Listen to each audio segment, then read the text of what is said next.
Hi everybody, welcome back to another reading vlog. I am so excited to intro this video because I am almost done with the actual reading portion of it. I can't wait. So today's reading vlog is going to be me reading my 5-star predictions. Now I have 4 books here that I picked because I looked back at past 5-star reads and I'm like, ooh, this reminds me of that, or ooh, I feel like I would really like this based on other people's reviews, and so far so good, I'll just warn you.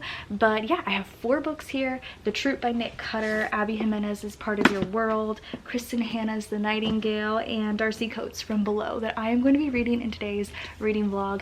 And let's see if we can find some 5 stars because I predict all of these will be 5 stars.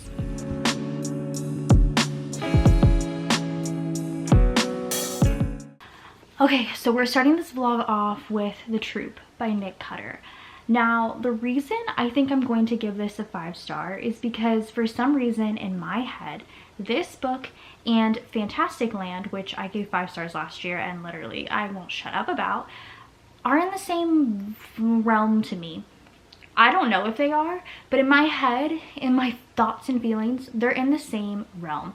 I don't want to go into this knowing too much, but as far as I'm aware, this is about a troop of boys that go into the wilderness to camp, maybe like Boy Scouts or something, and something happens. So I think that's why I attribute it almost to like Fantastic Land or even to like the show Yellow Jackets, which again, another thing I can't shut up about. Kind of all the same thing if you really think about it. So that's what I think I'm going to give this 5 stars. Never read from Nick Cutter before. He has quite a like background in horror novels, so I'm hoping that like if I like this, I have more options. But I'm starting with The Troop and I have high hopes. I think it's going to go well. I'll update you. Okay, I'm back. It's been 5 seconds. I was getting ready to put my bookmark in here and I realized that it was quoted by some people that I wanted to share with you. First and foremost, it's quoted by Stephen King, which I do adore some Stephen King books. I lost it. Where is it? Oh, it's at the very front. Also, Nick Cutter wrote a book called The Deep. I love ocean books. Stephen King. Oh my gosh, I didn't even, wait, hold on. Hold on, I didn't even see these. Paul Tremblay, a big old quote. Okay, this is confusing because I just saw there was a, oh, this is quote for Little Heaven. Okay, I was gonna say, this was, Little Heaven's another book. I was confused because there's a quote from Shauna McGuire here and I was like, now wait a second, because The Troop is quoted by Mira Grant and Mira Grant and Shauna McGuire are one and the same. They are the same person. But anyway, Stephen King about The Troop said, "The Troop scared the hell out of me and I couldn't put it down. This is old school horror at its best." Ready? Mira Grant, who wrote, again, one of my 5-star reads from last year, Into the Drowning Deep, she said, Nick Cutter brings a bone-chilling spin to a classic horror scenario in The Troop. It's Lord of the Flies meets Night of the Creeps. I need it. And then, was there anybody else? Nobody else that I know personally, but I'm excited. I will say the font is small, but it's broken up into 3 parts, which is perfect for a 3-night read. Or if I'm really feeling ambitious, a 2-night read. We shall see. But okay, I'm really gonna start it now. This is just the spot we're gonna be at right now because it's a Monday night and I have one kiddo doing math homework and one reading right now. And I'm so tired. But I want to update you on The Troop because I have a feeling I'm going to finish it today. So I'm currently like 60% of the way done. I'm on part 3, which is called Contagion. I have read both parts 1 and 2 and I'm gonna say I don't think this is a 5-star. I just don't feel the 5-star energy from this one. I feel like for me I give out 5 stars if I just like devour a book and love everything about it. So that's why my 5 stars are so random. Don't love it. The horror starts basically right away, which I do quite enjoy.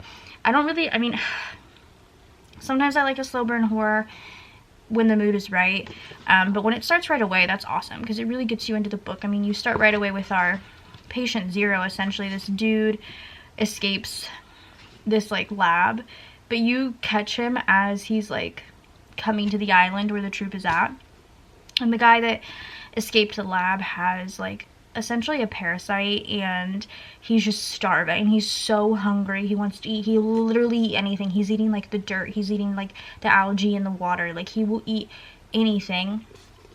And he's basically exposing this troop to this. This troop is at this island doing their like summer stay with their scoutmaster. It's like a Boy Scout troop.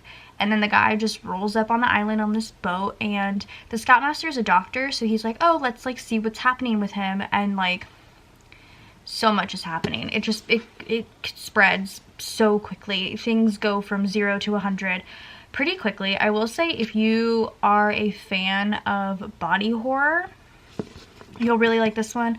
I personally can't watch body horror when it comes to horror movies. Like, I really enjoyed the movie The Substance, but I watched it like this because it was just a lot of body horror. I can read it perfectly fine, but there is quite a bit of body horror, and I will say trigger warnings for intense animal abuse. There is this one scene that it was like 2 pages long, and I just skipped it, where there is this one boy in this troop that is like so sadistic and evil and like just a serial killer essentially, and he does something to this kitten, and I just could not, like, I just couldn't. And then there's another instance of animal abuse, but it's not as intentional. It's intentional, but it's like trying to get food intentional. And it was written so graphically that I also had to skip over it because it's with an animal that like you wouldn't normally eat, and so like it was just a lot. So if you can't handle animal abuse, I wouldn't recommend this. But yeah, I feel like it's about this contagion, and these boys are stuck on this island because the military's on the mainland and telling people not to go to the island. They're trying to keep it contained, but like these boys can't get off, so like it's kind of a, we're waiting and seeing what's happening. So I'm on part 3 now, and they've all kind of separated to do their own respective things, to like find food or to wait out what's going to happen to their bodies and to, I don't know, hang out. And I feel like this last part is going to go rather quickly. I just don't like, I can see how this can be compared to Fantasticland because of the nature of the book and like, I guess the situation, but it's just not giving me a 5-star feeling. And that's unfortunate because I really did anticipate really loving this, and I'm just not vibing with it. Although I do really enjoy Nick Cutter's writing, and I do think I will pick up something else from him, probably The Deep, because I do like a good ocean book. But yeah, it's just not giving me the 5-star feel yet. Unless something absolutely crazy happens in this last like 100 pages, it's probably gonna be like a 3-star. Okay, so I finished The Troop by Nick Cutter, and ultimately I'm giving it 3 stars, so it is not a 5-star read, which is so unfortunate. I will say though, it is incredible horror. I'm actually thoroughly impressed with the horror of this novel, and I do think I am going to pick up more from Nick Cutter, but I just don't think this was for me. I thought it would be, and I can see where the like Lord of the Flies, maybe some like, not references necessarily, but maybe where people could connect Fantasticland, which was a 5-star for me, with The Troop, but I just couldn't give it a 5-star. It is very heavy on the body horror. It is so gross, like absolutely disgusting. If you can handle some of the vivid imagery that Nick Cutter writes, I think it could be for you. There is one scene, well, there's actually quite a few scenes. One I won't say because I feel like it not necessarily would spoil something, but like, yeah. But there is one particular scene with an eyeball that really just, I don't think I'm gonna forget it for a really long time. It was just so disgusting. This reads really quickly. I had a great time with it, and the ending was just a perfect horror ending. Horror as a genre is one of my favorites. I love horror. I love reading scary books. It derives from when I was a kid reading Goosebumps. You know, like I love horror novels, but I will say the genre, sometimes the endings can fall really flat. Like for me, there's just, I don't know, sometimes I'm like, I would have ended that so differently.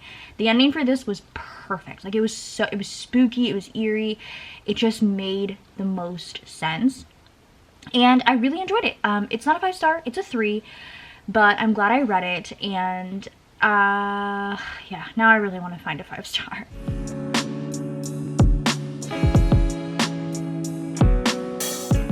We're back. So I'm back to choose another book. Now, I picked Part of Your World by Abby Jimenez, putting that straight out the gate. The reason I think I'm going to give this one 5 stars is I do this thing a lot where I will read a bunch of thrillers and horror and fantasy and whatever genre in a row, and then I'll get to a romance, and like the first romance that I read, I almost always give it 5 stars. I don't know if it's because maybe I am a romance girly at heart, or if it's just the first romance I've picked up in a while and I'm really enjoying the romance, but I have a feeling that, but also I think I'm going to enjoy Abby Jimenez's writing. Everyone and their mom loves Abby Jimenez's writing. This little trilogy, The Part of Your World, Yours Truly, and Just for the Summer, I have all 3 of them in Book of the Month editions. So I was like, you know what, let's just give it a try. I did go ahead and start it last night. 50 pages in, we are following Alexis and Daniel, and it is from both of their point of views, which I do tend to enjoy in a romance, getting the multi-POV. I read the first 50 pages so quickly. This reads super, super easy. I can picture it all in my head. It feels like I'm watching a movie. And Alexis is like, basically I just kind of read how they met initially, and they had a one-night stand out the gate. Basically like what happens within the first few sentences is she like swerves her car to avoid a raccoon in this small town as she's driving back from a funeral back to her home, and this guy Daniel helps her out, and then she ends up going to the bar he's at in the small town, and they end up getting along, and it's like a whole cute little, I almost said meet cute, but it's not really a meet cute. And they have a one-night stand, and now she's back in her town working her job. She's an ER surgeon, nurse, I don't know, and he's the mayor of his small town. There's also a goat involved, which I didn't even realize on the cover until I started reading about it, which was really cute. And she's 10 years older than him, which I don't think I've ever read an age gap romance ever, and if I have, it's definitely not been the woman being older, but I am enjoying it. Her writing's really good. Like I said, I feel like I'm flying through it because, I mean, yes, it's only 50 pages, but I read it within like 20 minutes last night because it's just, the writing's so easy. So I am enjoying this. I really think I'm going to like this whole interconnected standalone situation that she's got going on, and I think I'm gonna give it 5 stars. We'll see though. I'm only 50 pages in, so I'll let you know, obviously. Currently live streaming right now, which is kind of crazy, but we have about 5 minutes left in the sprint. But I did finish Part of Your World by Abby Jimenez, and it was in fact a 5-star read. I'm really happy that I thought it would be. I said this before, but typically romance, if I don't read a lot of romance for a while and then I come back to a romance, it usually is a 5-star read, and that is absolutely the case in this case. Although I do think Abby Jimenez's writing was so good. I loved the storyline of this. The third act conflict felt very realistic, and it felt like something that as adults it would be something you would go through, but I loved it so much. I think Daniel is by far the best like book boyfriend in a romance I've ever read. He is just so incredibly loving and like willing to do anything for her, and he's just all around a good, kind-hearted person. Like, it was just so nice to read about him and from his perspective because he was just such a good person. This also gave me, if you're a fan of Gilmore Girls, the little like small town that he's from 100% gave me Stars Hollow vibes. So if you like Gilmore Girls and you haven't read this yet, I would pick it up. But yeah, this was absolutely a 5-star. I'm so happy that I read it. I can't wait to read the other 2 books in this little like standalone trilogy, but I went ahead and finished Part of Your World.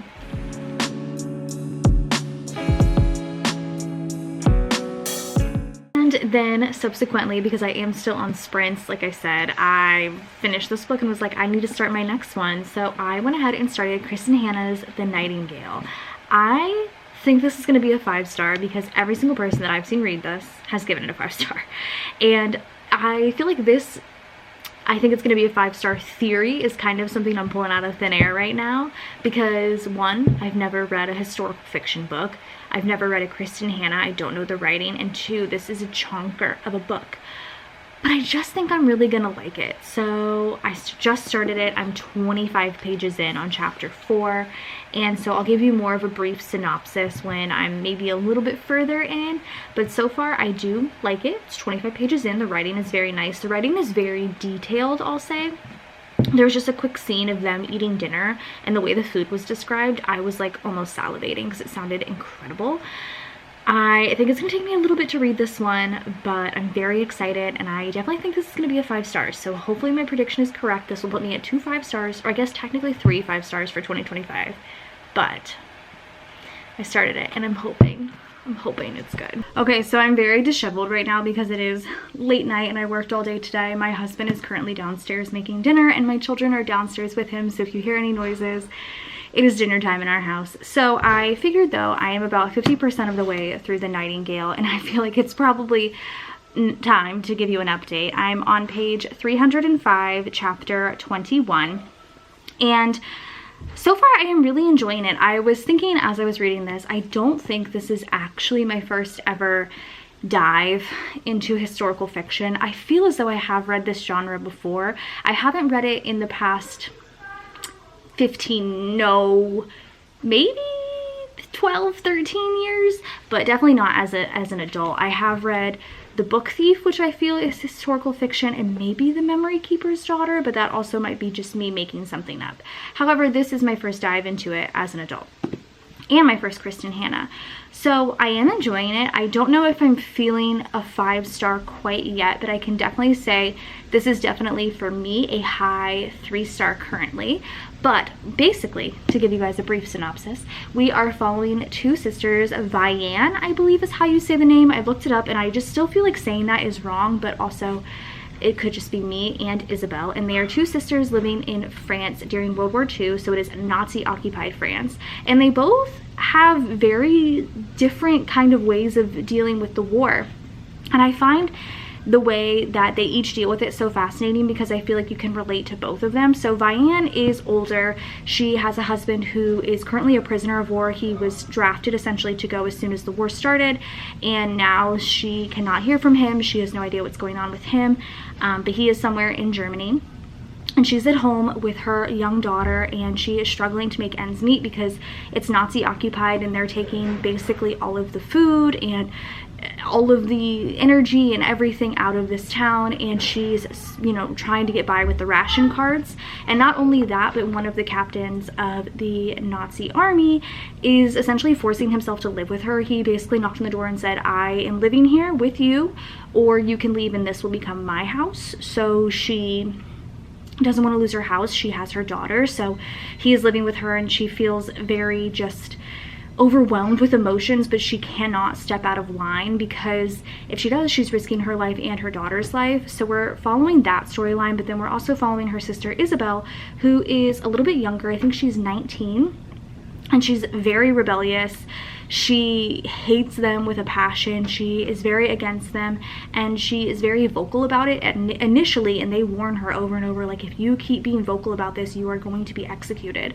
And so she eventually turns to kind of being against them, and she is running this, she's not running this, but she's working with this kind of underground railroad in a sense, where they are just spreading actual news about what's happening versus Nazi propaganda. So we're kind of getting both storylines, and they're both weirdly action-packed. Like, Isabel's is really action-packed because she's doing so much, but Vianne's is more like heartfelt, and I feel like me as a mother, I can relate to her so much, and I can see myself in her in a sense, like, where I would do anything to protect my children. She's putting up with things in order to survive and to, you know, hope that her husband is coming home and to take care of her child. And it's just so much is happening in this little small town that is just so heartbreaking to hear from. And then, like I said, Isabel's section is so action-packed.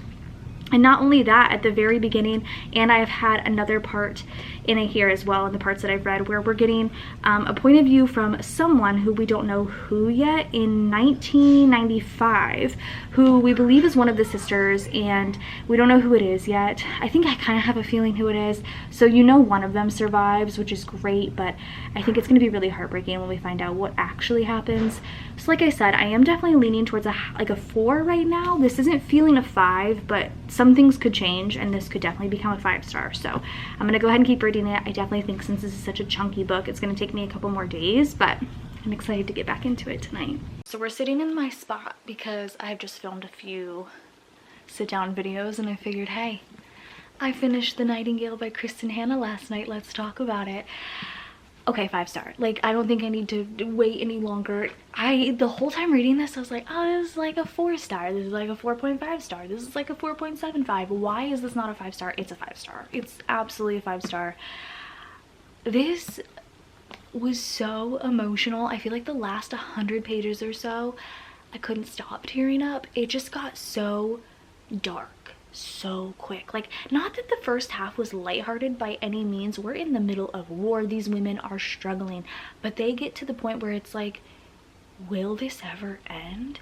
And then you almost get to the point where it's like, oh, it's ending, yay, but also, is it? And that's just so sad. And I was so emotional at the end.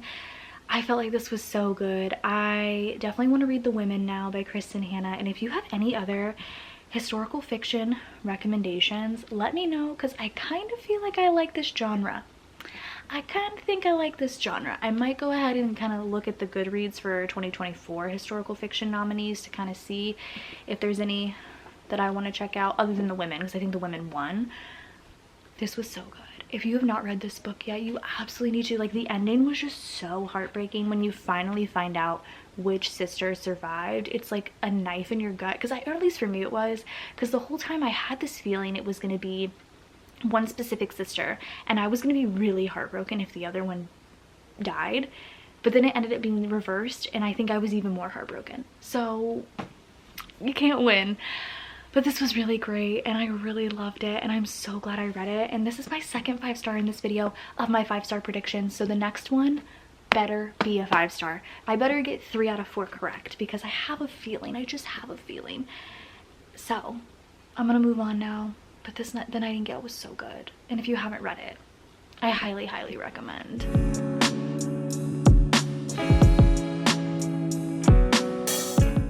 Alrighty, y'all, we are here with the last and final book for my 5-star predictions. I have From Below by Darcy Coates.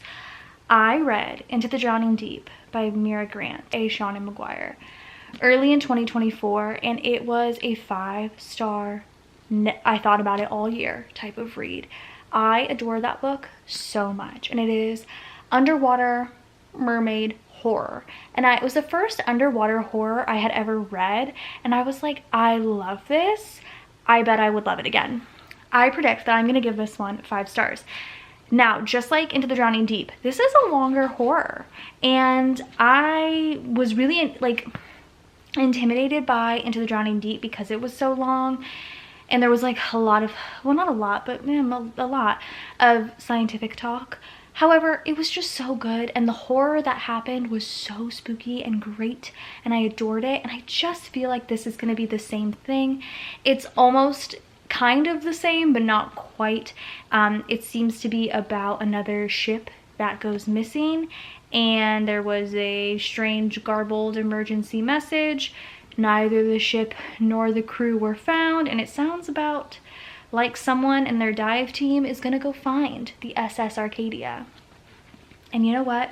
I mean, it looks like there's like 50 some chapters. They look like they're faster chapters. I've never read a Darcy Coates. Darcy Coates writes a ton of horror. I think I'm gonna give it 5 stars. I really do. Plus it's on my 25 for 2025. I think all 4 of them were that I read, which is exciting. So I think this is gonna be 5 stars. I really do. So I'm gonna start now. I'll give you guys more of a synopsis when I get into a bit more. But I have high hopes and I have good feelings about this one. So I'll keep you updated. And it would be so great to get 3 out of 4 5s. You know what I'm saying? 3 out of the 4 books. It would make me so happy. You guys are in my bookshelf because I figured it would be a little bit easier, but we need to talk about From Below, okay? I'm on page 296, chapter 39. I'm like 60, almost 70-ish% of the way through this book. It's giving 5-star energy. It's giving me all the same feelings that Into the Drowning Deep gave me. I like am this close, you guys, to making both a TikTok and a reel showing both of these books, asking people to give me recommendations that are similar, because y'all don't understand. I was complaining about how long this book is for a horror book. the slow suspense is what is sending me. Slow suspense is absolutely doing it for me. This book is so good. We are following from a few different perspectives, but mostly from a woman named Cove, who is running this documentary crew to the Arcadia, the SS Arcadia, to dive down and to discover it, to check it out, to film this documentary because the ship sank 100 years ago. No one knows why. They sent out a couple of emergency things and there was just like, they're in the walls, and like nobody has heard anything from this ship since, and they found it, this documentary crew, and they're checking it out. So we're following from her perspective. She's there with herself, her videographer, the videographer's like pal, who like has never really dived before. He's almost feels like a character that's there to be a problem because he's always like on edge, anxious, about to mess up. A marine biologist, and then like a super professional diver that they needed to have, who's had over like 4,000 dives, but she's like a creeper. The person that runs the boat, and then like another person. And then you're also getting these like various chapters that are like 3 days before the Arcadia sinks, and it's like the crew on that ship and like all the experiences that they're going through as well. This to me feels like Ghost Ship underwater. It's so everything I love. There's this particular scene, and this could lean a little bit spoilery, so if you don't want to be spoiled, I'll put right here where to skip to if you don't want to be spoiled. But I don't think it's a spoiler, but it's just a particular scene that I think you need to actually read. So if you plan on reading this book, I highly suggest skipping ahead. So there's this, the best way to explain it is when the crew is down there, they have cameras on their helmets, on the front of their helmets and on the back of their helmets, so they can capture all of this footage, and that's the only camera that's going down. And so there's this particular scene where this one person in the group kind of veers off from the group a little, not too far, like they're all in a hallway. She happens to go into a room, and her front camera is like looking at like kind of this weird scene on the wall, and she's kind of staring at it for a little bit. She gets a bad feeling. She bounces. Later, someone in the crew is reviewing the footage. They see what she sees, and then they go ahead and adjust the footage to see her rear camera. So she can't see this at all. And in the rear camera, they see hands come out from under the bed. And when I tell you, I read that scene, I was like, I'm gonna throw up right now. I'm so scared. Like it just read so perfectly. This book is giving me all the like spooky, scary feelings that I love when I read a horror book. I love being scared, especially to the point where like I'm laying in bed at night, I know every single person in my house is asleep except for me, and I'm too scared to fall asleep because this book is just eating at me. So I feel like we're getting to the part where things are about to like really come to a head. I was seeing a couple of different Goodreads reviews that say the 70% mark is when things start to go crazy, and I'm almost there. So I don't know, I might finish this tonight, but it's giving 5-star energy, and if so, I'm not kidding. You will 100% see a TikTok or reel of me being like, these books, if you've read these, tell me what to read next, because this is like, it's just, I don't know, man, this is just feeling so good. I finished it, I finished From Below. This is a 5-star. That makes this video so successful in my eyes. But anyway, this was a 5-star. I will say the end got a little goofy goober, a little too happy ending for me. But at the end of the day, the journey was incredible. I guess maybe I do like a long, slow burn horror. I think I really do, especially underwater. This was so great. Like I said, the ending got a little like wacky, but at the same time, like, the journey was what it was all about, and I loved this book so much. I actually think I'm gonna look into more Darcy Coates because I love the way it went. I love a good paranormal story. I think that's like something that really does scare me, and I enjoy that. Plus the underwater atmosphere, like it's also like you're trapped almost. I think that's why I like space horror and underwater horror, because you're almost trapped in a sense. This was an easy 5-star. I feel like this was such a successful reading vlog for me. I need more recommendations of books like this because I was obsessed. So rounding this one out of the 4 books that we read that I predicted to be 5 stars, 3 of them were 5 stars. My romance pick, which I cannot wait to read more Abby Jimenez. My historical fiction pick. Am I a historical fiction girly?